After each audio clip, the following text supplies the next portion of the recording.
Are you getting a bit tired of that 3-inch spare tire around your waist? Are you becoming increasingly lazy? Let's see, exercise and improve your fitness level, or sit down with a glass of soft drink and watch your favorite evening television show? What would you do? We all want to keep our bodies young and healthy so that we can live long, happy, and fulfilling lives. There is one simple thing you can do every day to help you deflect those health problems and protect your body from damage and deterioration.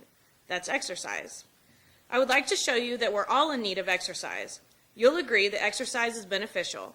However, I'm not so sure that all of us are actually exercising. I would like to tell you then, not how to exercise, but to persuade you to go out and get some exercise. Lack of exercise is harmful to our health.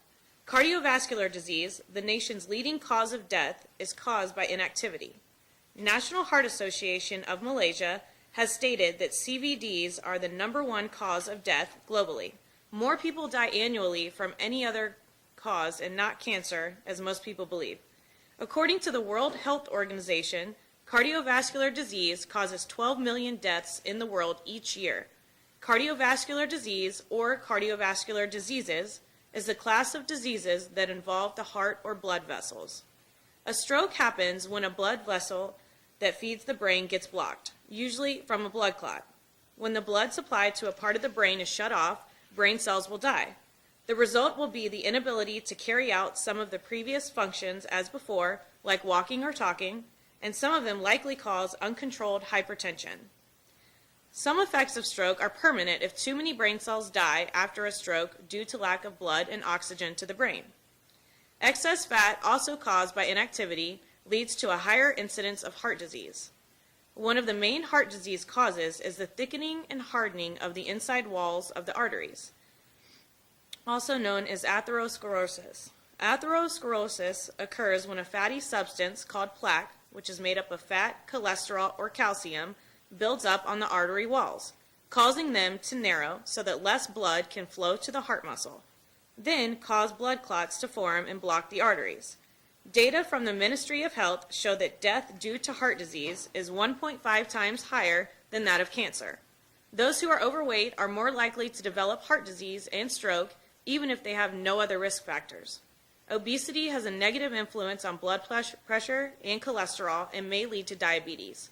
And of course, one of the reasons for obesity is inactivity. Statistically then, you will die at an earlier age if you do not exercise. Just because some of us in here are young doesn't mean that we are not at risk. College students are not as healthy as we often are led to believe. We are on the threshold of decline as our level of activity drops. There's a lot of reason college students give excuses for inactivity, like, I do not have time to exercise for 30 minutes a day because I have a lot of tasks and assignments to do. I cannot do a sport because I'm tired after 8 hours of studying for class. I'm ashamed to exercise with a group. It's very hot outside. But how many of you are stressed because of the workload? How many of you have a good BMI? And how many of you have a healthy body? The point here is that exercise for us must come from within, but statistically that hasn't been happening. This point becomes increasingly significant as we realize that this stage in our lives is a primary force in determining our future behavior. Our inactivity now may lead to inactivity later. Our choice today will be affected for coming years. By being inactive now, we are getting ourselves into a route of being inactive. This route can be avoided, but it's difficult. With time, it will decrease your energy and build up stress and frustration. I have shown you that by not exercising, we are decreasing our lifespans. If you're not exercising, you're putting yourself at risk for developing a number of serious health conditions. Exercise is not a large investment, but the yield is very high.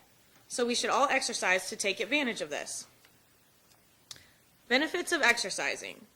Exercise is the single best thing you can do for your brain in terms of mood, memory, and learning, states Harvard Medical School psychiatrist John Rady. Exercise benefits every part of the body, including the mind. It will cause the body to produce endorphins, which are chemicals that can help a person to feel more peaceful and happy. Exercise can help some people sleep better, and also help some people who have mild depression and low self-esteem.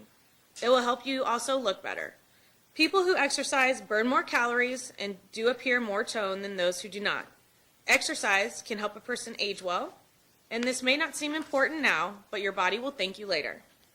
Women are especially prone to a condition called osteoporosis, which is a weakening of the bones as they get older. Regular exercise can protect your heart, keep blood pressure and cholesterol levels healthy, maintain a healthy body weight, and protect against diabetes. All of these issues are risk factors for suffering a stroke, so exercise also helps to protect against strokes. Exercise also protects against depression and helps you better manage stress. According to a 2010 study from the University of California, San Francisco, exercise actually works on a cellular level to reverse stress's toll on our aging process. Any sport distracts you because it helps you not to think about school, friends, or problems, amongst other things. It brings you time to think about yourself and no one else. It helps you to keep your mind busy and to avoid dangerous habits like drugs. I have mentioned most of the obstacles that may prevent us from exercising any form of sport, so there are some solutions for us. If we have a lot of work to do, try to distribute these minutes throughout the day. 10 minutes in the morning, and 10 after eating lunch, and 10 minutes before going to sleep. If you cannot do exercise because you are tired from class, try to make your day full of movement, such as using the stairs instead of elevators, or walking instead of driving may also be a good way to start becoming more active. I have to admit that I have my ups and downs with my exercise habits, so I know that it's not the easiest habit for most people, and most people's experiences consist of starting and stopping and starting again, which is fine. Don't beat yourself up about it. The important thing is the starting again. To exercise, you don't have to lift weights for hours on end or join the wrestling team. Exercise can take as much as just little 15 minutes a day. For starters, when you are a lazy person, it is difficult to take the first step. But it is all a matter of committing yourself to something that will provide you a lot of positive feedback. Once you start doing exercise and observing positive results, you actually enjoy it. It takes a lot of effort and strong will, but it's worth it.